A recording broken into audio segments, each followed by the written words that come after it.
MBG itu halal atau haram?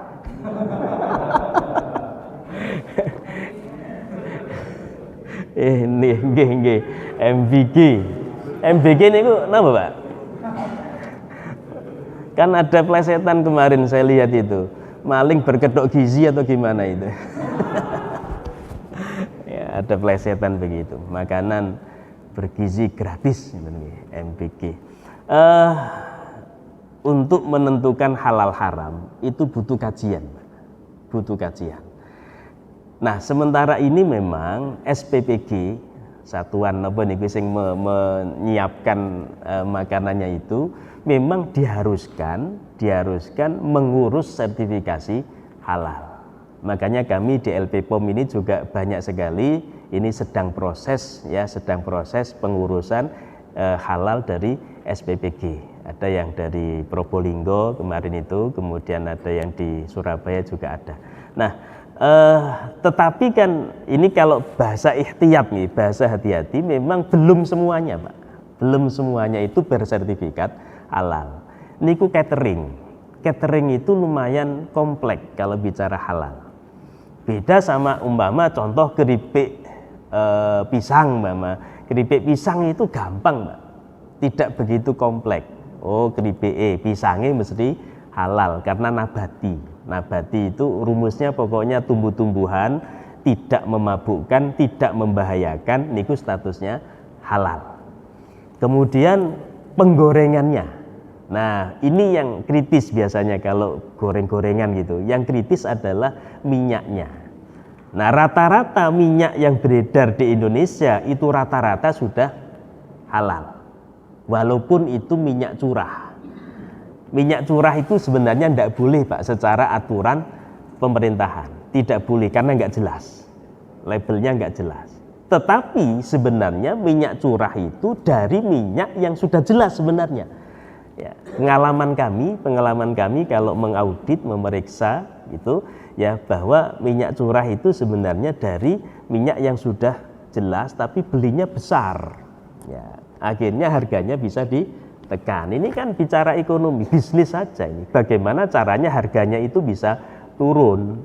Nah, tetapi kalau itu minyak curah itu mau disertifikat halal, harus jelas minyak curah itu berasal dari mana. Kalau nggak jelas, nggak bisa sertifikat halal. Wong itu kritis, Pak. Ada penyaringan di dalam proses pembuatan minyak itu. Penyaringan menggunakan apa? Karbon aktif. Karbon aktif itu bisa dibuat dari tempurung kelapa, bisa dibuat dari batu bara, bisa dibuat dari tulang binatang. Kalau dari tempurung kelapa tidak masalah, atau kayu biasa. Jadi karbon aktif itu bisa dari tempurung kelapa, bisa dari kayu biasa. Itu kan berarti nabati, tumbuh-tumbuhan, tidak masalah. Kalau dari batu bara tidak masalah, itu bahan tambang. Tapi kalau sudah dari tulang binatang, ini pertanyaannya binatang apa? Sapi atau babi? Kalau babi jelas haram, kalau sapi belum tentu, Pak. Nyembelihnya gimana? Nyembelihnya gimana? Nah, ke sana arahnya, Pak. Sehingga kalau ternyata produk itu atau bahan itu mengandung bahan baku karbon aktif, ini pasti menjadi bahan kritis. Maka tinggal mencari minyaknya ini halal apa haram. Kalau halal berarti keripik pisang tadi halal. Nah, sekarang catering, masakan ini kompleks. Di dalamnya ya ono dagingnya. Ini yang agak susah di sini, Pak, dagingnya. Ya, ayam umpama penyembelihan itu belinya di mana? Oh, ini yang susah, Pak. Kalau kemudian beli, mohon maaf, di perusahaan yang besar-besar mungkin mereka secara kualitas, secara kontrol kualitasnya bagus. Karena mereka perusahaan besar itu ngeten, Pak. Mereka nyalai aturan sedikit saja itu sudah kayak bunuh diri bisnisnya, Pak. Ya, tapi kalau UMKM ini yang sangat mengkhawatirkan, wis pokoknya gawe, wis pokoknya memproduksi kan gitu. Kadang-kadang harga juga nggak mikir besok bagaimana kok, Pak. Harganya sekarang dinaikkan begitu luar biasa, nggak mikir besok nggak ada yang balik, Pak. Ya. Tapi kalau manajemen modern kan walaupun sedikit tapi besok kembali lagi kan gitu. Nah, catering itu di situ kompleks sekali. Ya. Nanti di dalamnya pasti kerupuk umpama. Datangkan kerupuk, kerupuknya dari mana? Kadang-kadang dia nggak bikin kerupuk sendiri. Ketika kami memeriksa, ini yang sering jadi masalah, Pak. Ya, kerupuknya kadang dari luar. Loh, berarti kan harus jelas kehalalannya. Kemudian di dalamnya itu lagi biasanya ada makanan apa, tambahan kuenya. Kuenya dari mana? Ternyata dari luar. Nah, ini yang jadi masalah. Makanya pengalaman kami kalau sudah catering itu mengajukan sertifikasi halal, ini lebih kompleks. Yang kompleks lagi itu kosmetik, Pak. Ini yang berat kadang-kadang.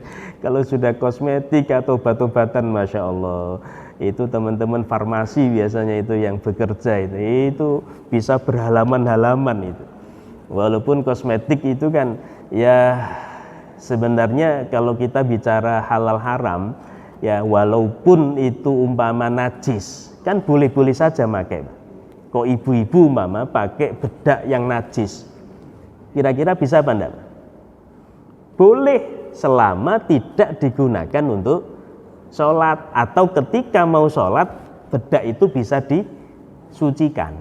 Ya, jadi produk yang kosmetik yang sudah halal berarti itu dipakai untuk sholat sudah bisa, karena sudah sudah tidak ada yang najis.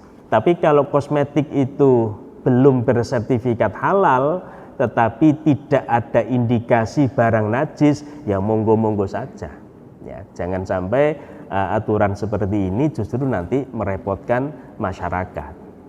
Ngoten nggih Pak. Jadi memang sudah ada yang bersertifikat halal, ada yang belum MPG. Nah, kaitannya programnya itu halal apa haram? Nah ini Pak, saya nggak bisa menjawab ini. Itu butuh pengkajian. Butuh pengkajian. Ini berapa triliun, ya kan banyak kan Pak ya. Ini berapa triliun, ini anggarannya diambilkan dari mana, kemudian ini kira-kira yang punya SPPG itu siapa, ini waduh itu panjang Pak ya. Kemudian belum lagi nanti ini petugas gizinya ternyata langsung diangkat P3K, ya kan. Yang akuntansinya itu juga yang akuntannya itu kan, itu kami di perguruan tinggi juga diminta banyak itu Pak petugas itu. Bahkan lulusan kami yang baru lulus yang akuntansi itu sampai kerepotan kita nyari lulusan akuntansi. Yang gizi juga begitu. Jadi butuh 2 SDM itu, ahli gizi sama yang ahli akuntansi atau akuntan. Nah, itu langsung diangkat P3K, infonya begitu. Sementara guru dari dulu kok jangankan P3K, honorer gajinya cuma 200.000. Ini dari segala sisi tentunya perlu pengkajian. Ya, tapi di sisi lain mungkin ya itu kan janji yang harus ditepati, mungkin begitulah. Belum lagi kalau kita bicara tepat sasaran apa enggak, ini kan butuh kajian juga. Masa iya sekian banyak anak itu nggak mampu semua? Ya. Dari sekian juta anak itu apakah mereka juga mau makan semua? Ini juga kajian Pak. Wong banyak juga yang diberi MBG tapi nggak dimakan, itu juga banyak. Jadi kompleks lah menurut saya. Oke, ngoten nggih Pak. Kalau saya bisa jawabnya dari sisi sertifikat halal mawon lah. Nggih, monggo wonten boleh? Monggo Pak.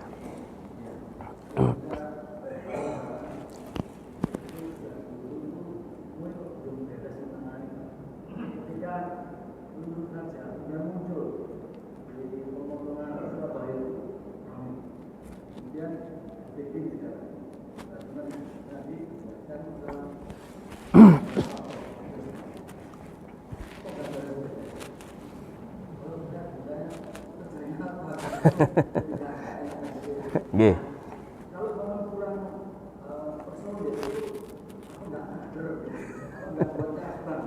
Nggih.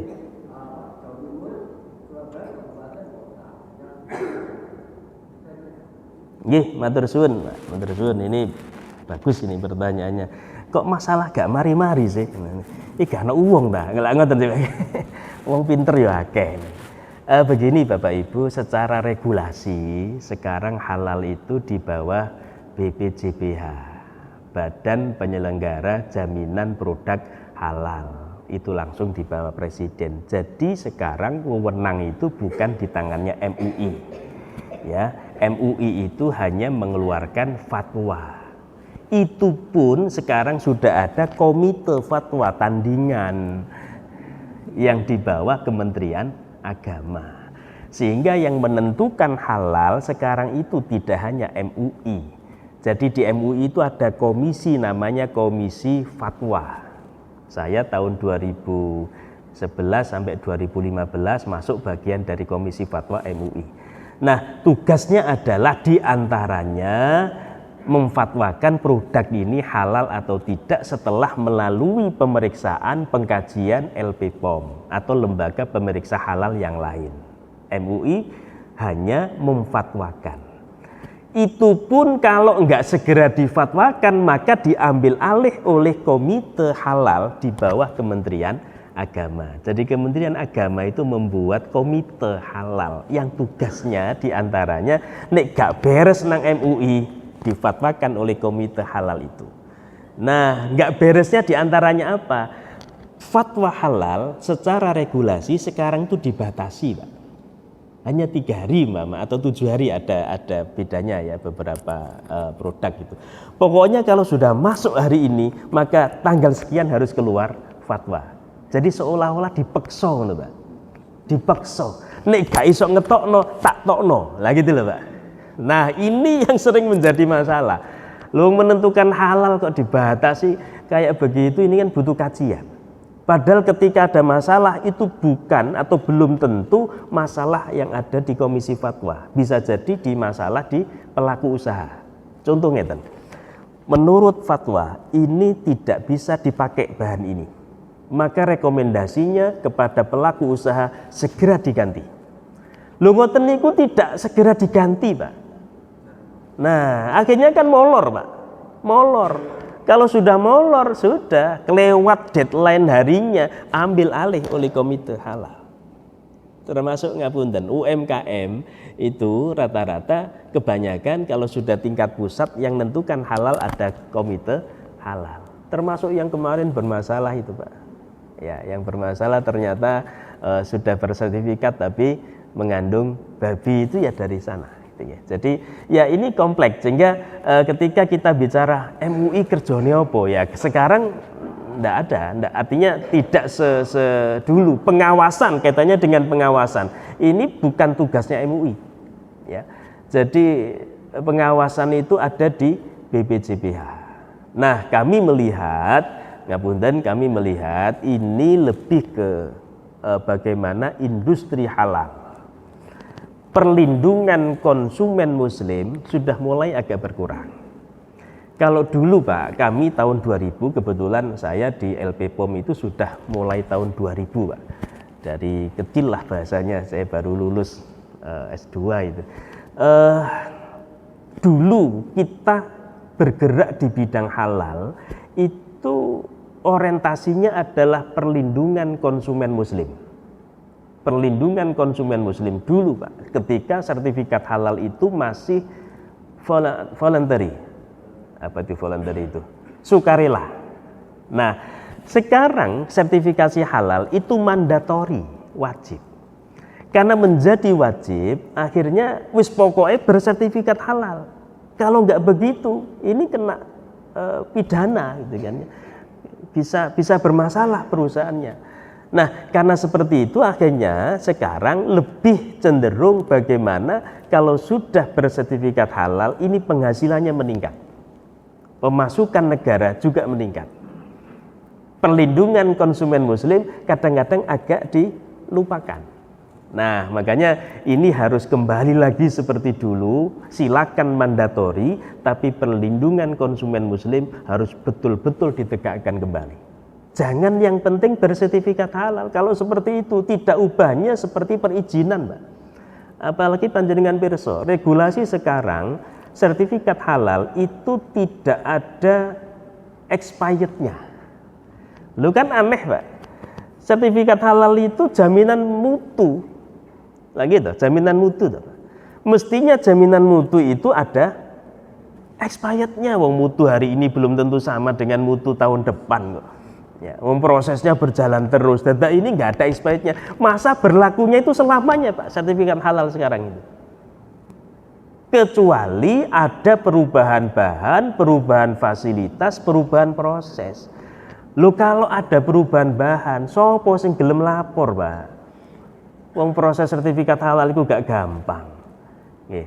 Sehingga kadang-kadang merubah bahan gak lapor, ya berarti tetap sertifikat halal yang 10 tahun yang lalu, 50 tahun yang lalu. Saya nggak bayangkan itu. Ya, perubahan bahan itu kan gampang. Ya, sementara pengawasannya belum tentu. Sekian banyaknya pelaku usaha, sopo sing ngawasi. Ya. Nah, sehingga opo gak ono uang, maka untuk menanggapi ini, maka kitalah yang harus berperan aktif. Masyarakatlah yang harus berperan aktif. Apa istilahnya itu? Sosial apa ya namanya nggih? Yes, pokoknya harus masyarakat yang bergerak, Pak. Kita nggak bisa hanya mengandalkan pemerintah, hanya mengandalkan MUI, hanya mengandalkan BPJPH, nggak bisa. Ya, harus masyarakat yang bergerak. Ya, jadi kita harus ada kepedulian semuanya. Makanya tadi saya bilang Ramadan mengajarkan kita untuk peduli pada yang halal. Ono masalah titik laporno, Pak. Ya, sampaikan kepada yang berwenang. Sampaikan pada mereka yang memang tugasnya di situ. Jangan diam saja. Inilah amar ma'ruf nahi mungkar. Jadi melihat kemungkaran itu bukan hanya melihat kemaksiatan, tapi melihat produk yang meragukan, melihat proses produksi makanan yang meragukan. Itu harus kita bergerak, nyampaikan melalui saluran yang ada, contoh melalui Muhammadiyah, melalui apalah yang mereka pasti bisa lah, pasti bisa. Ngoten nggih Pak nggih, nggih matur suwun. Oh wonten nggih, nggih monggo terakhir nggih. Nggih. Nggih.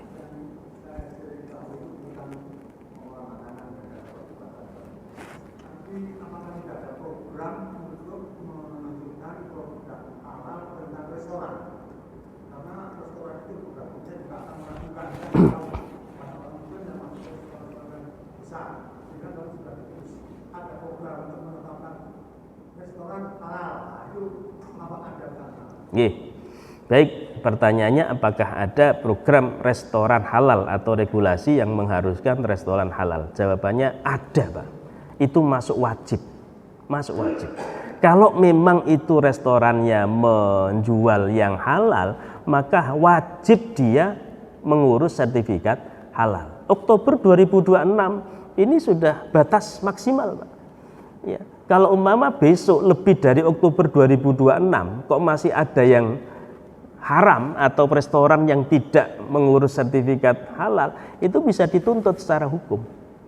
Nah masalahnya tadi yang saya bilang, kalau sudah catering, restoran apalagi, ini masalahnya nggak gampang. Kenapa? Ketika restoran itu mengajukan sertifikat halal, maka semua yang ada di situ harus halal. Nggak bisa ngurus bagian menu yang ini diurus halal, menu yang lain nggak bisa. Di situ pun tidak boleh ada kontaminasi dengan menu yang lain. Maka ketika saya pribadi masuk restoran, itu pertama kita buka semua menu yang ada. Memang kita pesennya ayam goreng, tapi jangan-jangan di situ juga ada menu babi goreng. Kalau di situ ada menu babi goreng, walaupun kita nggak pesen babi goreng, maka wajannya bagaimana, piringnya bagaimana? Wong babi itu masuk najis mughaladhah. Najis mughaladhah itu cara mensucikan 7 kali, diantaranya menggunakan debu, tanah atau zat yang semisal. Ya, ini perlu Pak kita upgrade pemahaman kita. Jadi jangan terus dari dulu diantaranya pakai debu, pakai tanah. Ini enggak, sekarang kan ada zat-zat yang semisal atau yang bisa. Kalau zaman Rasul kan memang belum ada zat-zat seperti itu ya, sabun dan lain sebagainya kan belum ada. Ya, jadi 7 kali diantaranya Pak pakai debu atau tanah. Jangan 7 kali terakhir pakai debu, ya kotor Pak. Nah apa ya mungkin nyuci piringnya pakai seperti itu, kan jarang atau bahkan tidak mungkin 7 kali pakai itu. Nah sehingga ketika restoran ini memang kompleks, tapi kalau bicara tentang regulasi mereka wajib. Kemudian yang kedua, betul tadi, ini halal apa haram? Ini yang harus disuarakan, Mbak.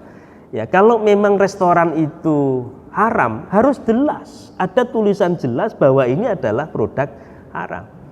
Makanya kok ada orang jualan, ngapunten, contoh mama babi guling, mama. Terus tulisannya gede, babi guling. Saya lebih setuju itu daripada jualan babi tapi tidak ditulisi. Kalau saya sering lihat itu di daerah Malang, oro-oro ombo, oro-oro apa itu? Dowo ya, oro-oro dowo atau oro-oro ombo nih? Oro-oro dowo mungkin kan. Ada dua sana itu, oro-oro ombo sama oro-oro dowo. Itu banyak itu yang jualan apa itu babi guling, tapi tulisannya besar, babi guling, tulisannya besar. Ya. Nah di dalam aturan mestinya produk haram itu harus ada labelnya non halal dengan tulisan yang mencolok. Tidak boleh non halal cuwili, apalagi nonnya cilik, halalnya gede. Ini bahaya. Kadang-kadang pelaku usaha itu kan dengan model pemasaran yang seperti itu, Pak, ya. Ya, jadi itu nggak boleh, harus jelas tegas bahwa produk itu adalah non halal. Restoran kalau memang di dalamnya ada menu babinya umpama, maka harus jelas ditulisi restoran non halal. Harusnya begitu. Ngoten lagi. Sampun sudah ada di Undang-Undang JPH ada, di Peraturan Pemerintah Nomor 42 Tahun 2024 juga sudah ada, jelas di situ. Nggih, ada. Panjenengan cek nanti di PP Nomor 42 Tahun 2024 Pasal 110. Di situ ada aturan produk non halal harusnya bagaimana. Di situ ada. Oke. Saya kira itu Bapak Ibu hadirin hadirat, mudah-mudahan manfaat barokah untuk kita semua dan puasa kita berhasil untuk melatih kita menahan dari yang haram. Amin ya rabbal alamin. Mohon maaf kalau ada kurangnya. Ihdinas siratal mustaqim. Ana qari wa anta sami, wallahul hadi. Assalamualaikum warahmatullahi wabarakatuh.